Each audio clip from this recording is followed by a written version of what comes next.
로마서 4장 17절 18절 두 절 보시겠습니다.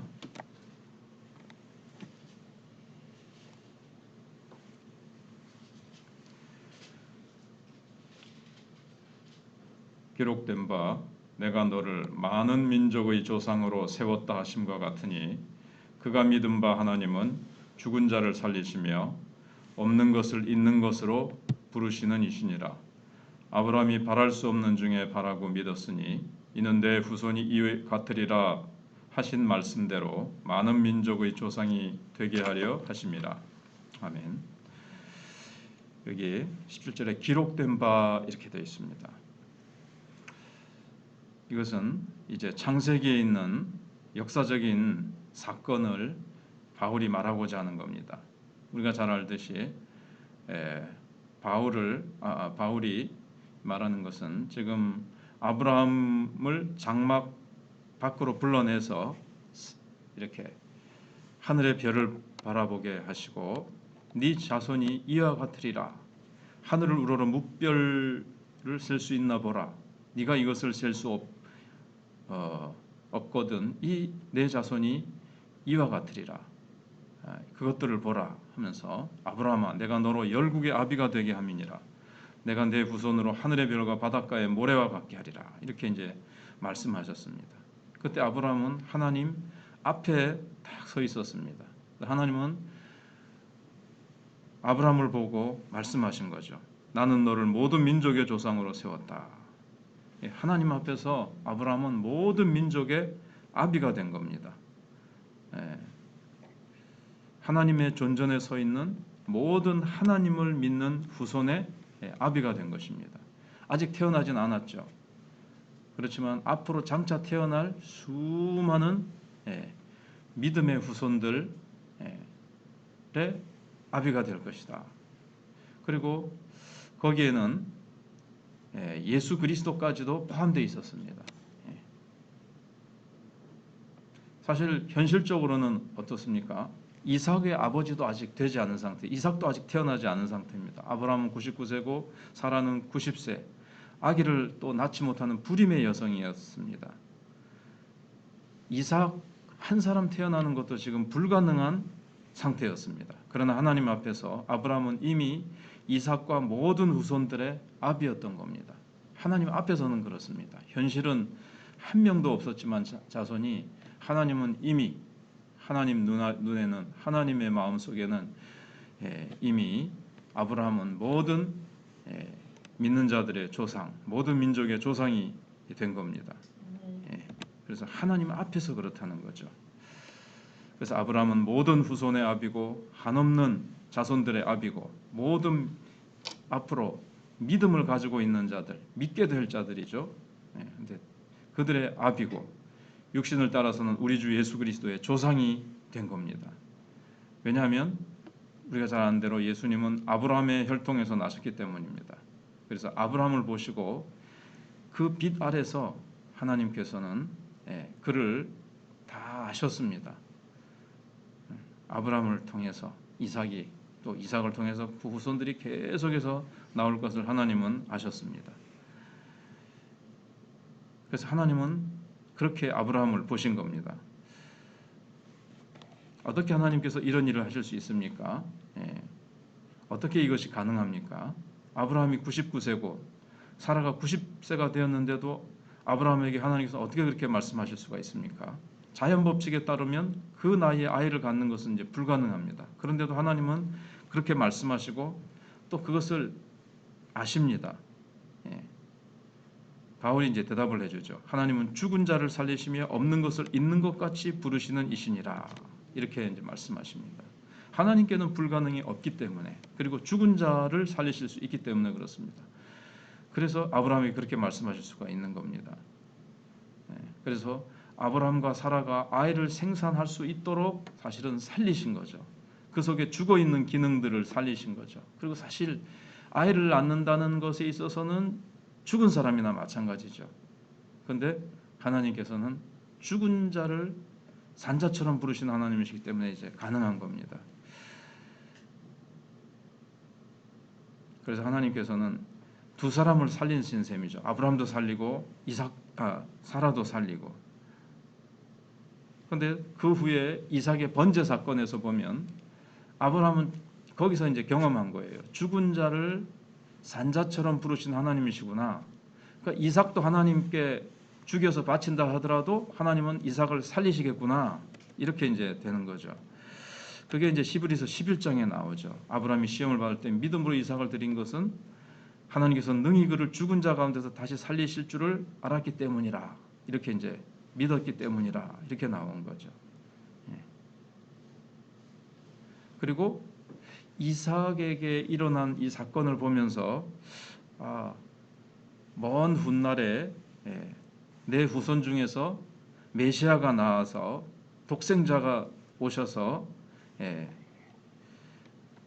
이제 저주를 받으시고 나무에 달아 이제 못 박아 이제 죽게 되는 것을 구체적으로 깊이 명료하게 알지는 못했을지 몰라도 그는 희미하게는 알았습니다. 그래서 그는 그리스도의 때 볼 것을 바라보고 즐거워하였느니라 이렇게 됐거든요.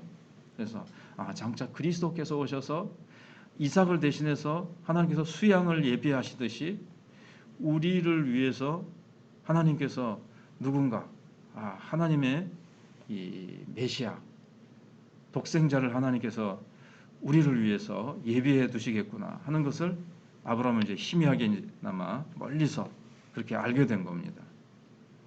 그래서 하나님은 사실 이삭을 죽은 자 가운데서 도로받은 것이나 마찬가지다. 히브리서 11장에 그렇게 되어 있는 거죠. 어떤 하나님은 죽은 자를 살리시는 하나님이시기 때문에 아브라함에게 이 말씀을 하실 수가 있었습니다. 하나님은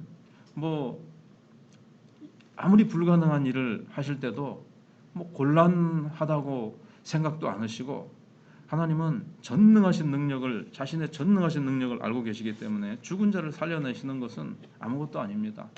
여기 없는 것을 있는 것까지 부르시는데 없는 것도 있게 하시는데 죽은 자를 살리시는 것은 또 하나님께 능히 가능하신 거죠. 그래서 없는 것을 있는 것처럼 부르신다. 이것은 또 다르게 번역을 하면 그는 존재하지 않는 것을 존재하는 것처럼 호출하신다. 이렇게 번역이 됩니다. 아무것도 없지만 하나님은 없는 것을 또 있게 하신다는 거죠. 우리가 잘 아는 대로 빛이 있으라 하시면 빛이 있었고 그 전에는 아무것도 없었습니다. 그런데 빛이 있으라 혼돈밖에 없었는데 빛이 있으라 하니까 그 가운데 빛이 있었습니다. 그래서 하나님께서는 아무것도 없는 것 가운데서도 딱 있는 것처럼 사람들이 볼 때는 아무것도 없는데 거기 있으라 없는데 있으라 한다고 되나요? 우리 인간에겐 그런 능력이 없습니다. 그러나 하나님은 그냥 이름을 갖다 붙이면 빛이 있으라 그러면 빛이 있어지는 것이고 아브라함에게 너는 많은 민족의 조상이 된다 하면 많은 민족의 조상이 되는 겁니다. 지금은 한 명도 없고 불임의 여성이고 몸은 죽은 것 같을지라도 너는 모든 민족의 조상이다 이렇게 딱 이름을 딱 갖다 붙이시거든요. 그래서 너의 이름을 아브라함이라 하지 말고 아브라함이라고 하라.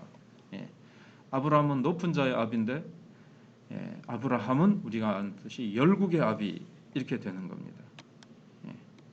그냥 장막 밖에서 사라와 함께 그냥 별들 아래에 그냥 서 있는 거예요. 아무것도 없어요. 그런데 하나님은 네 후손이 이 별들과 같으리라 하면서 이름도 아브라함이라 하라. 아브라함이 이제 그때부터 다니면서 내 이름을 이제 아브라함이라 하지 말고 아브라함이라고 불러주세요. 지금 한 명도 없는데 사람들이 뭐라 그러겠습니까? 나를 열국의 아비라고 불러주세요. 그럴 때 참 정신 나갔다고 생각하겠죠. 그러나 하나님께서는 이미 하나님 보실 때는 하나님의 능력은 한이 없으시고 하나님께는 불가능이 없기 때문에 하나님은 이 말씀을 이루신 겁니다. 그래서 우리를 보실 때도 사실 우리를 부르시고 우리를 의롭다 하시고 의롭다 하신 우리를 또한 영화롭게 하셨느니라. 우리는 아직 영화롭게 되지 않았습니다. 그런데도 하나님이 보실 때는 우리를 영화롭게 하신 거예요.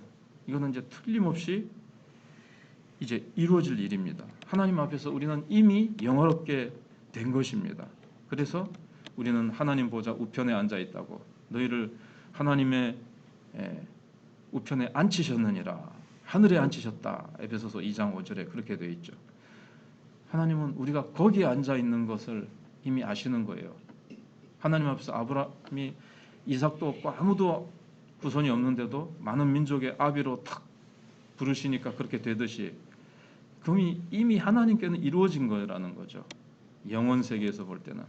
그래서 또 하나님 앞에서는 그렇고요. 우리도 하나님 앞에서는 이미 영화롭게 되었고 하늘에 우리는 앉아 있는 겁니다. 그러니까 이것은 그만큼 확실한 얘기라는 거죠. 하나님께는 낙심이나 절망이라는 것이 없습니다. 이 일은 불가능한데 하면서 하나님이 낙심하시고 절망하실 수가 있습니까? 그러면 하나님이 아니시죠.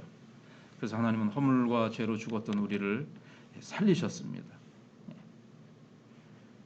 죄인인 우리를 의인으로 하나님이 부르시고 예수 그리스도를 통해서 그렇게 하시고, 하나님께서는 약한 자를 부르십니다.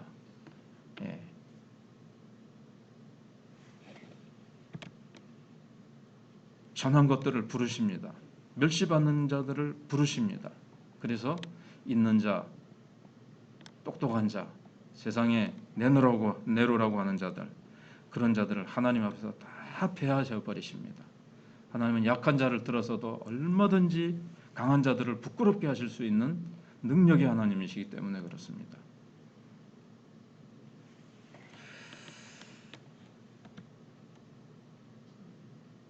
그래서 우리는 이 사실을 믿고 어떤 것도, 우리가 이제 계속 로마서는 구원의 확신에 대한 문제거든요.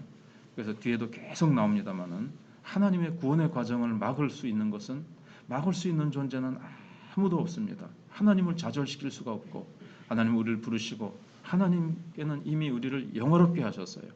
아무것도 없는 아브라함을 많은 민족의 조상으로 세우신 것과 같이 우리도 하나님께서 이미 부르시고 의롭다 하시고 우리를 구원의 완성을 이루시기까지 우리는 이미 하늘의 보좌에 앉아 있는 겁니다. 구원이 완성돼서 그리스도와 함께 왕노릇하는 존재로 하나님은 이미 우리를 그렇게 이제 부르셨어요. 이 과정이 남아 있지만 이미 하나님 앞에서는 우리가 그런 존재가 됐다는 것을 기억하고, 내가 구원받을까 못 받을까 그럴 필요가 없는 거죠. 기도하겠습니다. 하나님 아버지 감사합니다. 하나님께서 저희들을 참 아브라함의 믿음을 보시고 아브라함을 의롭다 하시고, 아브라함을 죽은 자 가운데서도 산자처럼 부르시고, 죽은 몸과 같은 그를 하나님께서 부활의 능력으로 다시 살리사 자녀가 있게 하시되, 하나님 현실은 아무것도 없을지라도 하나님의 앞에서는 하나님이 말씀하시면 그 말씀은 그대로 많은 민족의 아비로 세워집니다. 하나님께서 우리도 죄인 되었고 약하고 천하고 미약하지만 하나님이 우리를 부르셔서 강한 자들을 부끄럽게 하시고, 하나님 죄인된 우리를 그리스도의 피로 의인이라고 불러주시고 그리스도의 의의 옷을 입혀주시고, 하나님 우리는 이미 그리스도와 같이 영화롭게 된 자라고 하나님 앞에서는 우리가 벌써 그런 존재가 되었습니다.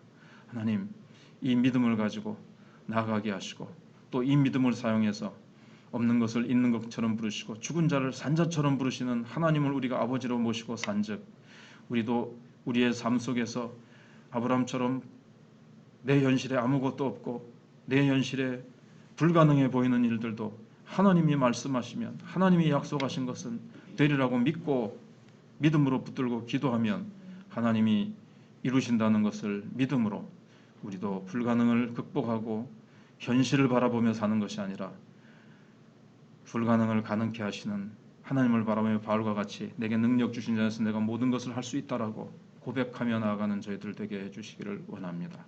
하나님께서 사랑하는 성도들, 우리 마천교회 성도들, 환우들을 기억하시고, 또 혹시라도 믿음이 연약해진 성도들에게 하나님께서 찾아가서 아브라함에게 주셨던 그 믿음으로 역사해 주시고, 구문의 아들들을 지키시며 또 다음 세대를 기억해 주셔서 우리 어린 자녀들이 믿음의 사람들로 자라나고 세워지게 하시고 우리 교사들에게도 힘을 주시고 우리 교회 계속해서 일꾼들이 일어나게 해주시고 하나님의 건강한 교회로 하나님 저희 마천교회가 힘있게 세워지게 하여 주시옵기를 원합니다. 하나님께서 세우신 세 분의 장로님을 강하게 붙들어 주시옵소서. 세우신 권사님들을 붙들어 주시옵소서. 우리 집사님들과 우리 모든 성도들이 하나님 앞에 뜨겁게 기도하고 믿음으로 전진하는 우리 마천교회가 되게 해주시옵소서. 감사드리옵고 예수님 이름으로 기도하옵나이다. 아멘. 기도하시다가 들어가십시오.